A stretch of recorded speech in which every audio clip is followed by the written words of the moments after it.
Hey guys, welcome back to my channel. So today I will be showing you something a bit different than my usual content.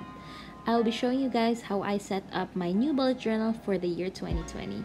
So without further ado, let's go ahead and get started. First things first, I will be DIYing or customizing my own journal. For this, I am using Veco Paper Company's Pastel Dotted Journal. This notebook costs 169 pesos or $3.50 a piece. It has 60 sheets and is 100 GSM, so it's pretty good quality paper. I really like these notebooks, especially for journaling. However, they are quite thin, so actually I'm just going to combine two notebooks together, and the first thing that I'm going to do is to remove the metal coil. This is fairly easy to do. You can do it by hand, you can use a tool, but as you can see, I just did that by hand and it came right off. You can keep that metal coil for future projects as well. So here I just have the other notebook that I dismantled earlier, and I'm just going to combine the two together to make a thicker notebook with 120 sheets instead of 60. I also replaced the front page with one of the back pages because I don't want the blue part of the original front page to show later when I design the cover page. Now to actually build the notebook, I'm just using these binder rings that I spray painted gold. I'm just going to put that through all of the holes, and this is going to act as my new coil for this thicker notebook. This is actually fairly easy to do. However, the hardest part of this tutorial, I think, or this DIY, is opening up the binder rings, especially if you're like me and you didn't think ahead and just spray painted them while they were closed. Now, as for the actual setup of the journal, I printed out my own stickers.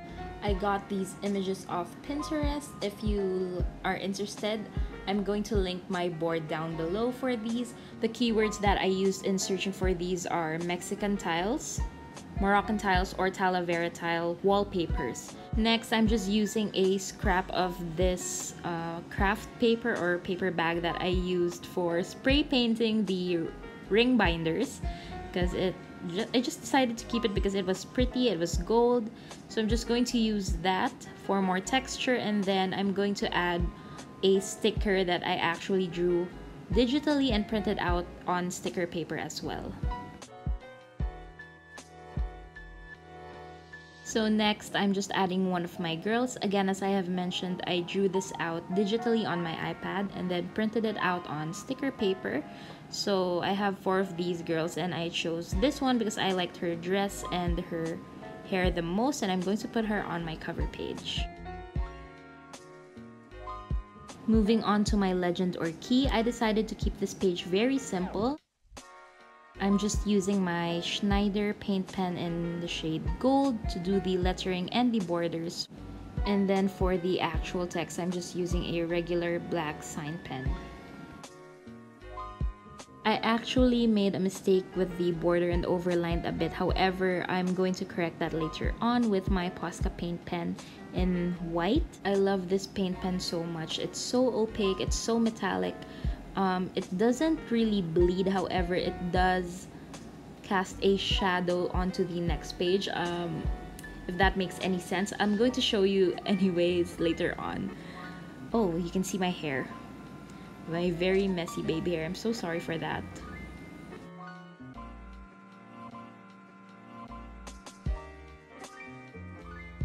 Now to correct that tiny mistake, I'm taking my Posca paint marker in white. See, it works wonders. Actually, for bullet journaling, I prefer using paint marker or my Uniball Signo white for doing corrections instead of a correction tape or correction fluid. I'm not really sure why, but that's just how I prefer it. I've tried out different elements in my key or legend before, but this is the system that works best for me because it's quick and simple and it's not really that intricate, so I could just jot down anything when I'm in a hurry. So whenever I have a task, I'm just going to draw a box. Once I start with that task, I'm going to put a slash down the middle of the box, and then once I'm done, I'm going to fill up the box or color it in. And if a task is cancelled, I'm just going to cross it out. For priority or urgent items, I decided to go with a diamond. and then for note, a small arrow. And for the details or information under that note, I decided to go with a small bullet, and then for any event or appointment, a hollow circle will do. Heart for birthdays or anniversaries, and then for my allowance or payday, I decided to go with a peso sign. Alright, so this is what I meant by casting a shadow. As you can see, it didn't really bleed, but you can see where I wrote the words. Anyway, this spread is going to be my future log for the year 2020. In my honest opinion, this is the most daunting page in a bullet journal, personally, because I do not like writing numbers, especially when I'm writing them down repeatedly, but it still has to be done. And it was in this exact moment that I realized that I should have just printed out a calendar. Instead, however, I did try looking for calendars online. However, I didn't really like the layouts or the fonts or the colors, so I'm just going to write it down, call it a day, and whatever. To decorate this page and make it slightly less awful, I'm taking another tile pattern, and I'm just going to put that on the side to, like I said, make it less awful than it is. Alright, on to the next page. This is something that is very important to me. So this is my grid cheat sheet, and I'm just going to put numbers vertically and horizontally so I know how many squares or boxes there are per page.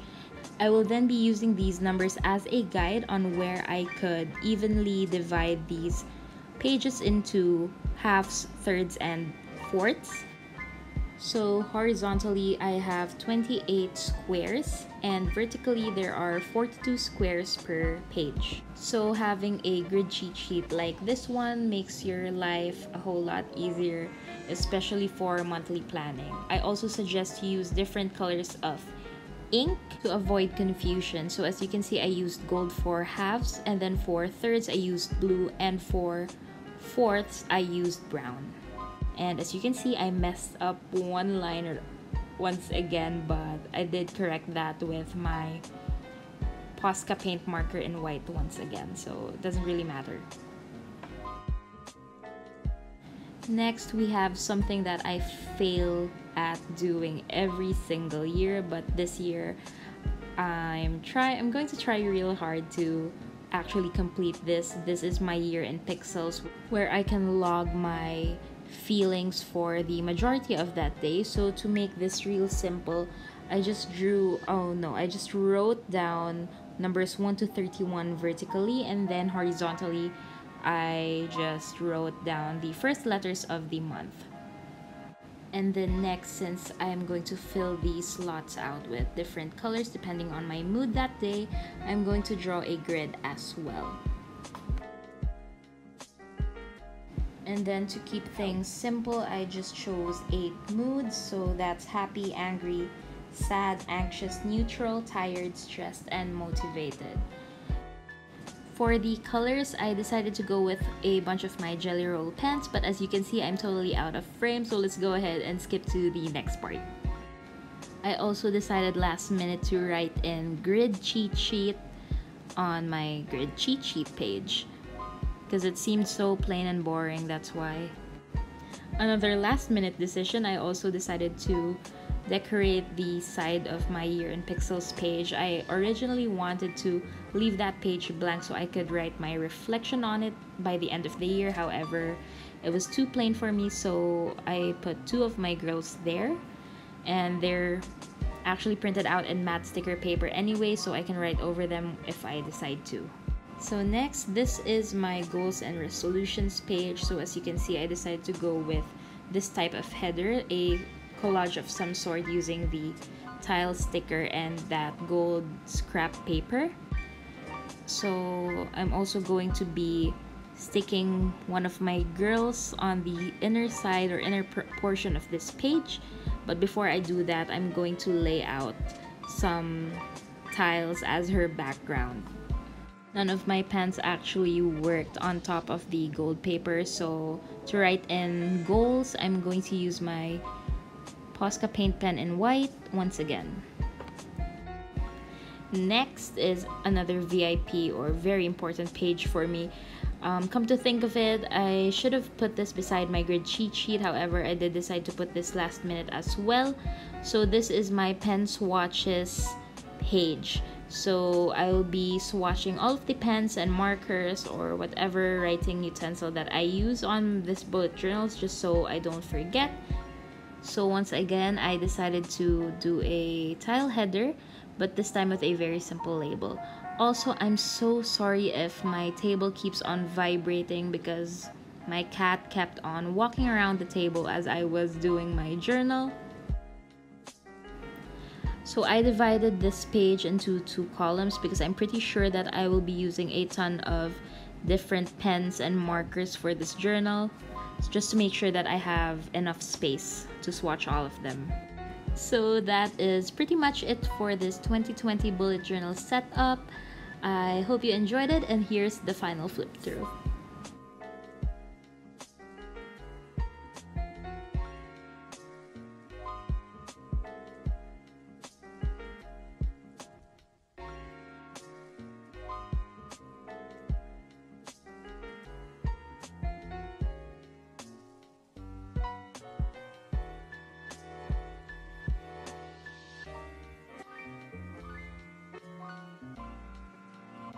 And that is it for this video. I hope you guys enjoyed that. Don't forget to give this video a thumbs up if you did, and subscribe if you haven't. All of my social media handles will be listed down below, so go ahead and check that out if you want. Thank you so much for watching, and I'll see you all in my next video.